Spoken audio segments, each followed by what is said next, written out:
బిర్యానీలో బాసుమతి బిర్యానీదే కీలకమైన పాత్ర. ఎగుమతి ప్రాధాన్యం కలిగి అత్యధిక విదేశీ మారక ద్రవ్యాన్ని ఆర్జించే పంటగా మన దేశంలో బాసుమతి వరి బహుళ ప్రాచుర్యం పొందింది. అనాదిగా బాసుమతి రకాల సాగుకు తెలుగు రైతులు శతవిధాలా ప్రయత్నిస్తున్నా మిల్లింగ్, మార్కెటింగ్ సమస్యల వల్ల ఆర్థికంగా మంచి ఫలితాలు సాధించలేకపోతున్నారు.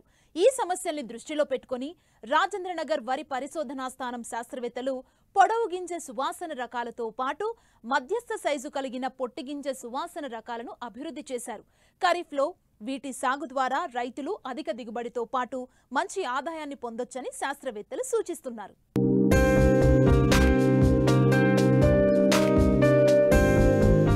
చూస్తే ఎవరికైనా కడుపులో ఆకలి పరుగు పెట్టడం ఖాయం. దక్షిణ భారతదేశంలో ప్రసిద్ధమైన వంటకంగా పేరుగాంచిన బిర్యానీకి మన హైదరాబాద్ కేంద్ర బిందువుగా నిలవడం గర్వకారణం. ఇంత విశిష్టమైన వంటకానికి మూలం బాసుమతి బియ్యం. రుచి, సువాసన, నాణ్యత, ధరల్లోనూ బాసుమతికి మరో రకం సాటిలేదు. బాసుమతి అంటే సువాసన గలది అని అర్థం. భారతదేశం నలుమూలలా సువాసన కలిగిన ధాన్యం రకాలను చాలా కాలం నుండి పండిస్తున్నారు. అయితే ఉత్తర భారతదేశంలో పండిస్తున్న సువాసన గల ధాన్యం బాసుమతి పేరుతో ప్రసిద్ధి చెందటం వలన మిగిలిన సువాసన కలిగిన రకాలకు ప్రాధాన్యం తగ్గింది. అయితే తెలుగు రాష్ట్రాల్లో పండే బాసుమతి రకాలు నాణ్యతలో మిగతా వాటికి తీసిపోవు. అలాగే తెలంగాణలో స్థానికంగా సాగులో ఉన్న సువాసన రకాలు కూడా మంచి నాణ్యతను కలిగున్నాయి. ఈ నేపథ్యంలో స్థానిక డిమాండ్కు అనుగుణంగా పొడవు, మధ్యస్థ సైజు గింజ కలిగిన సువాసన రకాలు అభివృద్ధి చేశారు రాజేంద్రనగర్ వరి పరిశోధనా స్థానం శాస్త్రవేత్తలు. వీటిని ఖరీఫ్లో సాగు చేస్తే మంచి ఫలితాలు సాధించవచ్చని తెలియజేస్తున్నారు ప్రధాన శాస్త్రవేత్త దామోదర్ రాజు. ముఖ్యంగా మనకు సువాసన రకాలలో రెండు రకాలుగా మనకు అందుబాటులో ఉన్నాయి. ఒకటి పొడవు సువాసన గింజ రకాలు, తర్వాత పొట్టి సువాసన గింజ రకాలు, తర్వాత మధ్యస్థ సన్న గింజ సువాసన రకాలు. ఈ మూడు కేటగిరీలో మనకు సువాసన వరి రకాలు అందుబాటులో ఉన్నాయి. ముఖ్యంగా పొడవు సువాసన గింజ రకాల్లో బాగా ప్రాచుర్యం పొందిన పాత రకాలు ఏంటంటే పూసా 1509, పూసా 1509, ఇంకోటి పూసా 1121, పూసా 1121. ఇప్పుడు మనం హైదరాబాద్లో ఏదైతే బిర్యానీ తింటున్నామో బిర్యానీకి వాడుతున్న రకం కూడా ఇదే, పూసా 1121. ఈ బిర్యానీ రకాలు లాంటి రకాలు మనం కూడా ఒకటి రూపొందించడం జరిగింది. అది ప్రొఫెసర్ జయశంకర్ తెలంగాణ రాష్ట్ర వ్యవసాయ విశ్వవిద్యాలయం రాజేంద్రనగర్ వారి పరిశోధనా కేంద్రం నుంచి రూపొందించబడింది. అది RNR 15435. ఇది సన్న పొడవు గింజ సువాసన వరి రకం, అంటే బాస్మతి లాంటి సువాసన గింజ వరి రకం. ఇది 135 రోజుల కాల పరిమితితో రైతులు రానున్న ఖరీఫ్లో ఔత్సాహిక రైతులు సాగు చేసుకునే అవకాశం ఉంది. అయితే దీనికి అన్ని రకాలకు ఉన్నట్టు మార్కెట్ ఉండదు. అంటే బాస్మతి రకాలకు మామూలు రకాలకు ఉన్నట్టుగా ఓపెన్ మార్కెట్లో మనం అమ్మలేం. కాబట్టి మార్కెట్ ఫెసిలిటీ, తర్వాత అన్ని మిల్స్లో దీన్ని పట్టలేం. మిల్ సౌకర్యం ఉన్న దగ్గర ఈ రకాలు వేసుకునే అవకాశం ఉంటుంది. తర్వాత రైతులు బియ్యం ఆడించి బియ్యం లాగానే అమ్ముకునే రైతులకు, స్వంత చిన్న మిల్లులు ఏర్పాటు చేసుకొని అలా అమ్ముకునే రైతులకు ఈ రకము అనుకూలం అన్నమాట. లేదంటే బైబ్యాక్ అరేంజ్మెంట్ ఉన్న దగ్గర కూడా ఈ రకాన్ని మీరు వేసుకునే అవకాశం ఉంటుంది. ఇకపోతే సువాసన గింజ రకాలలో పొట్టి సువాసన గింజ రకాలు, చిట్టి ముత్యాలు అనేది ఒక లోకల్ వెరైటీ, చాలా పాపులర్గా ఉంది. చిట్టి ముత్యాలు, గోదావరి ఇసుకలు ఇవన్నీ లోకల్ వెరైటీస్ అన్నమాట పొట్టి సువాసన గింజ రకాలలో.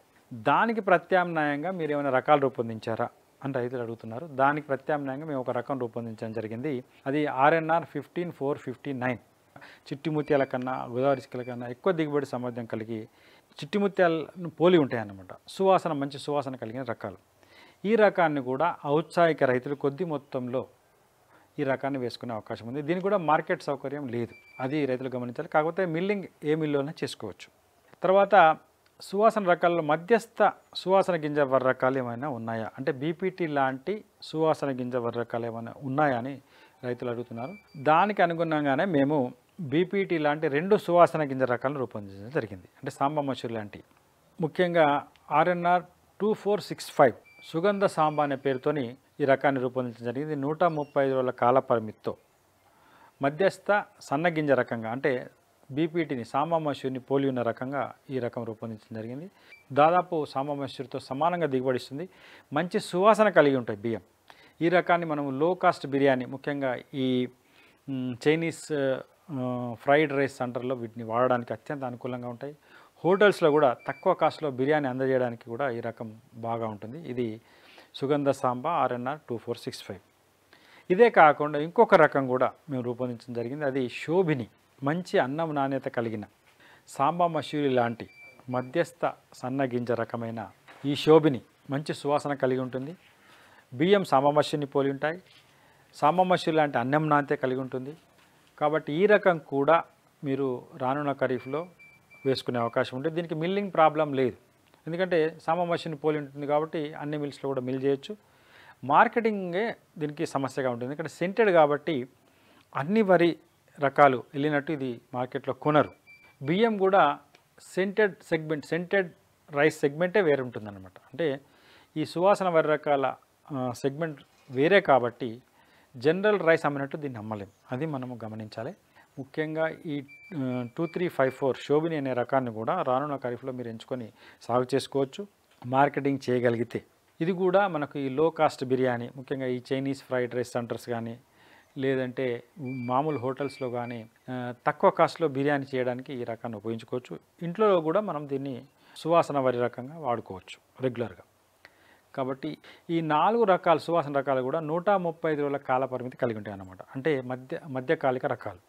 కావాల్సిన రైతులు విత్తనం కావాలంటే మా పరిశోధన స్థానం నుంచి కానీ పొందవచ్చు. కొద్ది మొత్తంలో మేము విత్తనము సోర్స్ సీడ్గా ఇవ్వడానికి సిద్ధంగా ఉన్నామన్నమాట. ఇప్పటి వరకు సువాసన కలిగిన వరి రకాల గురించి తెలుసుకున్నాం. ఇప్పుడు అధిక దిగుబడినిచ్చే మరికొన్ని అతి సన్నగింజ రకాలు మినీకిడ్ దశలో ఉన్నాయి. చీడపీడలను తట్టుకుని అధిక దిగుబడులను నమోదు చేస్తున్నాయి. మరి ఆ రకాలేంటి, వాటి గుణగణాలేంటో ఇప్పుడు చూద్దాం. అయితే ఈ మినీకిడ్ టెస్టింగ్ వెరైటీస్ అనేటివి అంటే చిరుసంచుల పరీక్షలలో ఉన్న రకాలు. రైతులు తెలుసుకోవాల్సిన విషయం ఏంటంటే ఈ చిరుసంచుల దశలో ఉన్న రకాలు ఇంకా టెస్టింగ్ పూర్తి కాని రకాలు, అంటే విడుదలకు ముందు రైతుల పొలాల్లో పరీక్షించే రకాలు అన్నమాట. ఈ రకాలు రైతులు నచ్చినట్లయితే కొద్ది మొత్తంలో వేసుకొని బాగా ఉన్నట్లయితే వారి విత్తనం వారే అభివృద్ధి చేసుకొని కొంతవరకు ఈ రకాలను సాగు చేసుకునే అవకాశం ఉంది. దానిలో మేము ఇప్పుడు చిరుసంచులో ఉన్న ముఖ్యమైన రకాలలో RDR 1162 ఈ రకము బీపీటీ సాంబా మసూరి గింజ నాణ్యత కలిగి ఉండి 125 రోజుల కాల పరిమితితో మంచి రకంగా చిరుసంచుల పరీక్షల్లో తేలిందన్నమాట. అదేవిధంగా RDR 1200 అనే ఒక రకం ఉంది. ఇది కూడా 135 రోజుల కాల పరిమితితో సాంబా మసూరి గింజ నాణ్యతను పోలి ఉంటుంది. ఇదే కాకుండా మనకు 1010 లాంటి రకాలు IR64 లాంటి రకాలలో వరంగల్ నుంచి WGL 1537 అనే ఒక రకము అందుబాటులో ఉంది. 125 రోజుల కాల పరిమితి కలిగి ఉంటుంది. అదేవిధంగా వరంగల్ నుంచి WGL 1380 అనే రకం మధ్యస్థ సన్నగింజ రకంగా ఇది మినికిట్ పరీక్షలలో ఉంది. ఇది సాంబా మసూరిని పోలి ఉంటుందన్నమాట. ఇవే కాకుండా అతి సన్న గింజ రకాలలో కూడా మనకు కొన్ని మినికిట్ పరీక్షలలో ఇంకా రైతులకు ముందుకు రావడానికి ఉన్నవి. అవి ముఖ్యంగా కునారం వన్ పరిశోధనా స్థానం నుంచి KNM 12510 ఇది మన జైశ్రీరామ్ వరిని పోలి ఉంటుంది. ఈ రకం 135 రోజుల కాల పరిమితి. అదేవిధంగా KNM 12368 అనే రకము ఇది కూడా జైశ్రీరామ్ను పోలి ఉన్న రకము. ఇది 120 రోజుల కాల పరిమితితో మనకు మంచి దిగుబడినిచ్చే రకంగా మినికిట్ పరీక్షలలో ఉంది. అదేవిధంగా KNM 7715 అనే రకం కూడా ఇది కూడా మినికిట్ 2వ సంవత్సరం మినికిట్ పరీక్షలకు ఎంటర్ అయింది. ఈ రకం కూడా అతి సన్న గింజ రకంగా మనకు మినికిట్ పరీక్షలో కునారం పరిశోధన స్థానం నుంచి ఉందన్నమాట. ఇదే కాకుండా మనకి ఇంకొక మినికిట్ పరీక్షలో ఉన్న రకము JGL 28545 అనే రకం. ఇది 130 రోజుల కాల పరిమితితో సాంబా మసూరి గింజ నాణ్యత కలిగి సాంబా మసూరి లాంటి అన్నం నాణ్యత కలిగిన రకం. JGL 28545 ఇది కూడా మినికిట్ పరీక్షలో ఉంది. ఈ రకాలు రైతులు ఎవరైతే మినికిట్ టెస్ట్ చేస్తున్నారో వాళ్ళు కొద్ది మొత్తంలో వేసి చూసుకొని నచ్చినట్లయితే మళ్ళీ కొద్ది ఏరియాలో సాగు చేసుకునే అవకాశం ఉంటుందన్నమాట.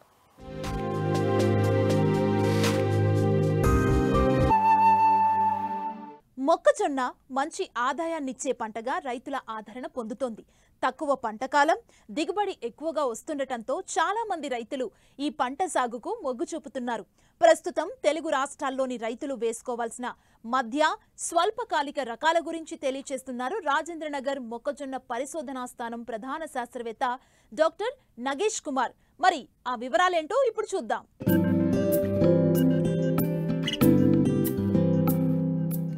వాణిజ్య పంటల్లో మొక్కజొన్న కూడా ఒకటిగా మారింది.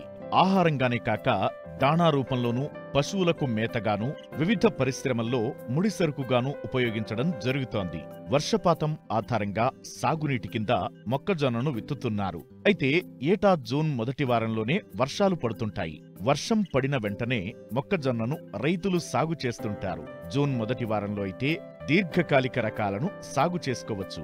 జూన్ చివరిలో మధ్యకాలిక రకాలను సాగు చేసుకోవాలి. ఆలస్యమైన ప్రాంతాల్లో స్వల్పకాలిక రకాలను వేసుకోవాలని సూచిస్తున్నారు రాజేంద్రనగర్ మొక్కజొన్న పరిశోధనా స్థానం ప్రధాన శాస్త్రవేత్త డాక్టర్ నగేష్ కుమార్. అయితే ఆ రకాలు, వాటి గుణగణాలేంటో ఆయన ద్వారానే తెలుసుకుందాం. తెలంగాణ రాష్ట్రంలో మొక్కజొన్న పంటని సుమారుగా 12 లక్షల ఎకరాల విస్తీర్ణంలో సాగు చేయడం జరుగుతోంది. ప్రధానంగా ఈ పంటని వానాకాలంలో దాదాపుగా 7 లక్షల ఎకరాల విస్తీర్ణంలో, అలాగే యాసంగిలో దాదాపుగా 4.5 లక్షల ఎకరాల విస్తీర్ణం సాగుతోంది. ముఖ్యంగా తెలంగాణ రాష్ట్రంలో ఈ మొక్కజొన్న పంటని కామారెడ్డి, నాగర్ కర్నూల్, అలాగే మహబూబ్నగర్ జిల్లాలో ఎక్కువ విస్తీర్ణం సాగుతోంది. అయితే మొక్కజొన్న సాగులో రకాల ఎంపిక అనేది చాలా ముఖ్యమైనటువంటి యాజమాన్య పద్ధతి కాబట్టి ప్రధానంగా ప్రొఫెసర్ జయశంకర్ తెలంగాణ రాష్ట్ర వ్యవసాయ విశ్వవిద్యాలయం నుంచి మొక్కజొన్నలో 2 ప్రధానమైనటువంటి వంగడాలు విడుదల చేయడం జరిగింది. వీటిలో DHM 117 మరియు DHM 121 ఈ 2 వంగడాలు కూడా చాలా ప్రాచుర్యంలో ఉన్నటువంటి వంగడాలు. ఈ 2 హైబ్రిడ్లు కూడా మనకి ఒక తెలంగాణ రాష్ట్రంలోనే కాకుండా దేశంలోని వివిధ రాష్ట్రాల్లో కూడా, ముఖ్యంగా రాజస్థాన్ కానీ, వెస్ట్ బెంగాల్ కానీ, గుజరాత్ కానీ, బీహార్ కానీ, ఈ విధంగా వివిధ రాష్ట్రాల్లో కూడా చాలా ప్రాచుర్యంలో ఉండి మంచి దిగుబడినిచ్చేటువంటి రకాలు. దీంట్లో ఈ DHM 117 అనే రకము మధ్యకాలిక రకము, 110 రోజుల్లో కోతకొస్తుంది. అలాగే ఎకరాకి 30 నుండి 35 క్వింటాల దిగుబడి ఇస్తుంది.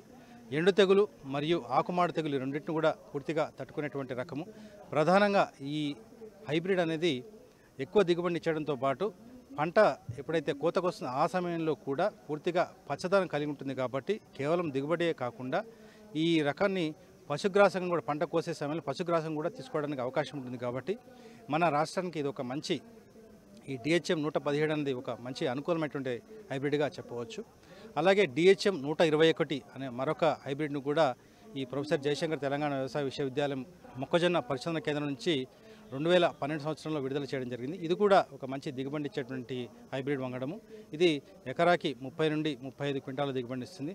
అలాగే అన్ని రకాల తెగుళ్లను కూడా తట్టుకొని గింజ కూడా మంచిగా నారింజ రంగులో ఉంటుంది. కాబట్టి రైతులకి మంచి ధర ఇచ్చేటువంటి అవకాశం కూడా ఉంటుంది. కాబట్టి ఈ రకం కూడా ప్రస్తుతం ఈ 2 ఏవైతే DHM 117 కానీ, అలాగే DHM 121 2 హైబ్రిడ్ యొక్క విత్తనాలు కూడా రాజేంద్రనగర్ వ్యవసాయ పరిశోధన యూనివర్సిటీ అయినటువంటి మొక్కజొన్న పరిశోధన కేంద్రంలో అందుబాటులో ఉన్నాయి. కాబట్టి రైతు సోదరులు ఈ అవకాశాన్ని సద్వినియోగం చేసుకోవాల్సిందిగా కోరుతా ఉన్నాం.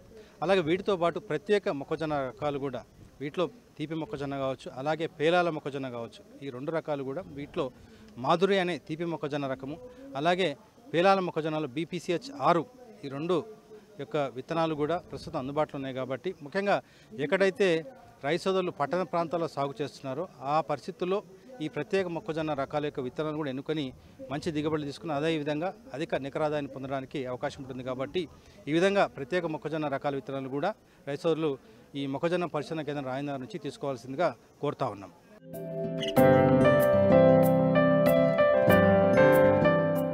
పసుపు పంట విస్తీర్ణంలో, ఉత్పత్తిలో దేశంలోనే మొదటి స్థానంలో ఉన్నాయి తెలుగు రాష్ట్రాలు. దాదాపు 1,72,000 ఎకరాల్లో సాగు చేయబడుతూ 4.5 లక్షల టన్నుల ఉత్పత్తినిస్తుంది.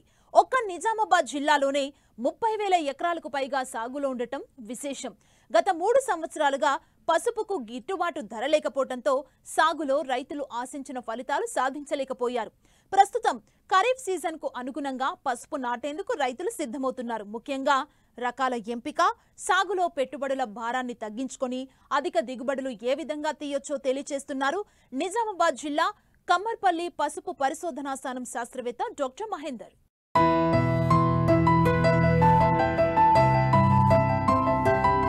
పసుపు దుంపజాతి ఉష్ణమండలపు పంట. తేమతో కూడిన వేడి వాతావరణం పసుపు సాగుకు అనుకూలంగా ఉంటుంది. 25 నుంచి 35 డిగ్రీల సెల్సియస్ ఉష్ణోగ్రత ఉన్న ప్రాంతాల్లో నాటిన దుంప మొలకెత్తడానికి అనువుగా ఉంటుంది. బలమైన నేలలు పసుపు పండించడానికి శ్రేష్టమైనవి. పసుపును కేవలం వంటల్లోనే కాక వివిధ ఔషధ, సుగంధ పరిశ్రమల్లోనూ కృత్రిమ రంగుల తయారీకి విరివిగా ఉపయోగిస్తున్నారు. మరి ఇంత ప్రాధాన్యత ఉన్న పసుపు సాగులో అధిక దిగుబడులు పొందాలంటే రకాల ఎంపికతో పాటు శాస్త్రీయంగా సాగు చేయాల్సి ఉంటుంది. సాధారణంగా స్వల్పకాలిక పసుపు రకాలను ముందుగా అంటే మే 2వ పక్షంలో నాటుతారు. మధ్యకాలిక రకాలను జూన్ 15 లోపు నాటుకోవాల్సి ఉంటుంది. దీర్ఘకాలిక రకాలను జూన్ 15 నుంచి నెలాఖరులోపు నాటుకోవాలి. పసుపు విత్తటానికి నిర్దేశించిన కాలం దాటిపోతే దిగుబడులు గణనీయంగా తగ్గిపోయే ప్రమాదముంది. ప్రస్తుతం స్వల్ప, మధ్యకాలిక రకాలు విత్తుకోవడానికి అనువైన సమయం. ప్రస్తుతం సాగునీరు ఉండి ఉష్ణోగ్రతలు 18 నుంచి 35 డిగ్రీలు ఉంటే ఈ నెల చివరి వరకు విత్తుకోవచ్చు. లేదంటే జూన్ మొదటి వారంలో వర్షాలు పడ్డాక విత్తుకోవాలని సూచిస్తున్నారు నిజామాబాద్ జిల్లా కమ్మర్పల్లి పసుపు పరిశోధనా స్థానం శాస్త్రవేత్త డాక్టర్ మహేందర్.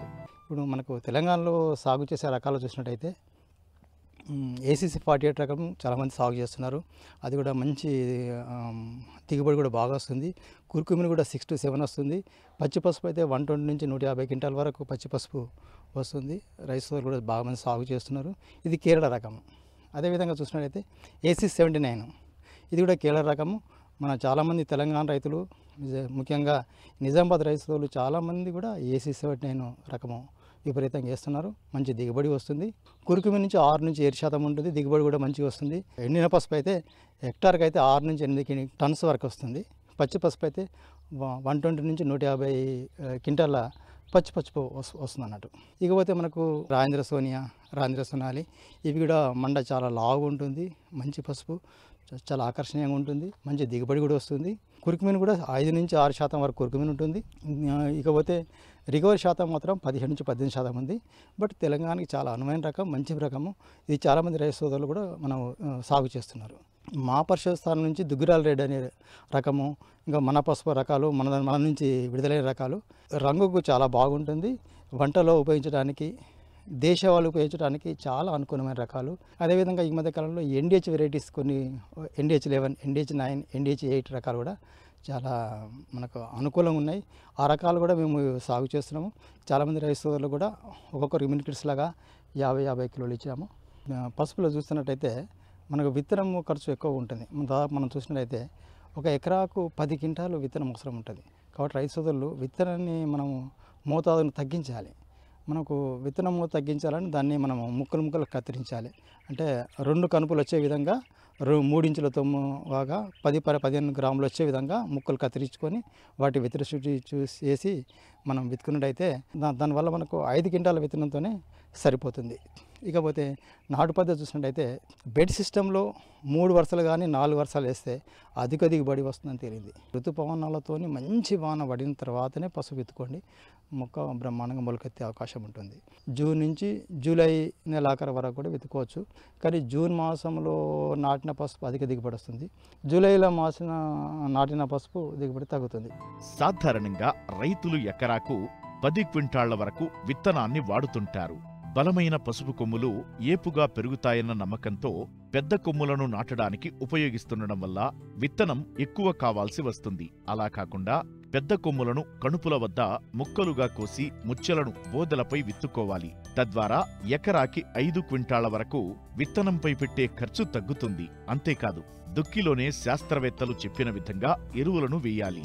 అయితే యాజమాన్య పద్ధతులలో ముఖ్యంగా ఏంటంటే రైతు సోదరులు మనకు ఈ పసుపు ఖచ్చితంగా ఒక ఎకరాకు 1 నుంచి 2 లారీల పశువుల పేడ చాలా అవసరం ఉంటుంది. మనము బెడ్ సిస్టమ్ కానీ నాగలసాలు వేసేసుకోవాలి. ఎలా వేసుకున్నా కానీ ఎకరాకు ఒక 35 నుంచి 35 వేల మొక్కలు ఉండే విధంగా చూసుకోవాలి. బెడ్లు వేయక ముందు ఆఖరి దుక్కులకి 3 బస్తాల సింగిల్ సూపర్ ఫాస్ఫేట్ మనం భూమిలో వేసేసుకోవాలి. అదేవిధంగా ఒక 25 కిలోల పొటాష్ కూడా మనం భూమిలో వేసుకొని కలియదుని బెడ్ సిస్టమ్ వేసుకోవాలి. అదేవిధంగా మీకు కొన్ని ఎరువులను 40 రోజులకు, 90 రోజులకు, 120 రోజులకు కూడా మనం వేసుకోవాలి. మనం పొటాష్ అయితేనేమో 75 కిలోలు ఒక ఎకరాకు సరిపోతుంది. యూరియా అయితేనేమో ఒక బస్తన్నర అంటే 150 కిలోల వరకు మనకు యూరియా సరిపోతుంది. అదేవిధంగా డ్రిప్ ద్వారా కూడా మనం ఎరువులు ఎంత వేయాలి, ఎంత మోతాదులు వేయాలి అది కూడా మేము తయారు చేసి పెట్టినాము. ఒక బుక్లో కూడా తయారు చేసి రైతులకు ఇస్తున్నాము. అయితే మనం పైనుంచి ఎలాంటి యూరియా కానీ, పొటాష్ కానీ, సూపర్ కానీ వేయాల్సిన అవసరమే లేదు. దిగుబడి చాలా బ్రహ్మాండంగా వచ్చేస్తుంది.